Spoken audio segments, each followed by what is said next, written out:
For many empathic or spiritually sensitive people, anger feels terrifying. It seems dangerous, destructive, and even shameful. But here's the truth. Anger is one of the most powerful forms of spiritual clarity you will ever feel if you can learn to trust it. Today we'll unpack how to work with anger in a way that honors its wisdom without letting it torch everything in your life. You'll learn how to listen to it, move with it, and set boundaries without guilt.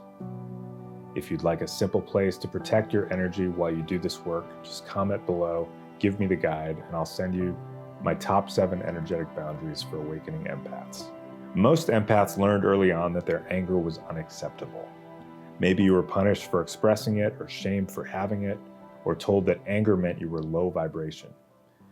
So you learned to fear it, to stuff it down, to spiritualize it, to turn it into compassion before it had even finished speaking. But here's the reality.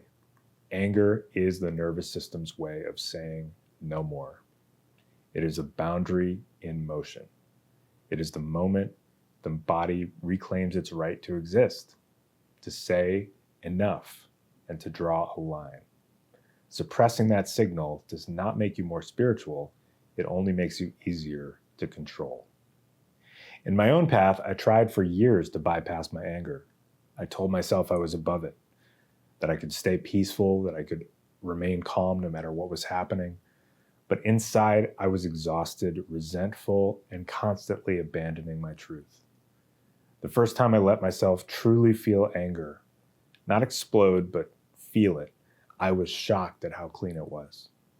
There was no hate, no malice, just a powerful, grounded knowing that my boundaries had been crossed. That moment changed everything because I didn't even know what my boundaries were. It taught me that anger, if respected, can be the fiercest guardian of your sovereignty. Anger is not a problem, it's a message. When anger rises, it is telling you something about your boundaries, about your safety, about your sense of self.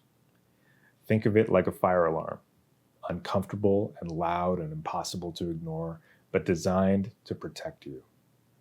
If you try to silence that alarm, the fire doesn't go away. It smolders underground where it can do even more damage later. When you learn to work with anger, you give yourself the ability to act before everything burns down. So let's talk about how to trust anger without letting it become destructive. First, name it clearly. Instead of saying I'm frustrated or I'm overwhelmed, name it as anger. That honesty is the start of respecting its power. Second, pause. Anger wants motion, but that doesn't mean reckless action. Take a breath, create space, and notice where the energy is in your body. Third, move it in a conscious way. Shake, dance, stomp, or scream into a pillow. Let the energy complete its cycle. Suppressed anger always leaks. Fourth, translate the message. Ask, what is this anger pointing to? What boundary was crossed? Anger is your most honest boundary coach. Fifth, act from clarity, not from the initial surge. Once the energy has moved, then decide how to respond. What needs to be said, what limit needs to be set, what behavior you will no longer accept. These steps are woven directly into the sovereignty sequence because healthy anger is essential for anyone recovering from covert control and spiritual confusion. From a spiritual perspective, anger is sacred. It is the refusal of the soul to cooperate with what violates its integrity. There's nothing low vibration about that. In fact, rage that emerges from your truth can be one of the most spiritually aligned forces you will ever experience. The goal is to let anger guide you without letting it dominate you. Think of it like fire in a hearth. It can warm and protect, or it can burn the house down. The difference is in how you contain it and honor it. If you're in the middle of reclaiming your anger and it feels overwhelming or unsafe, you're not alone. The sovereignty sequence was built to hold exactly these breakthroughs, supporting you as you reconnect to the fierce, protective wisdom of your own boundaries. If you'd like a place to begin, comment below, give me the guide, and I'll share my top 7 energetic boundaries that every awakening empath should have to ground their healing in truth. Your anger is not the enemy.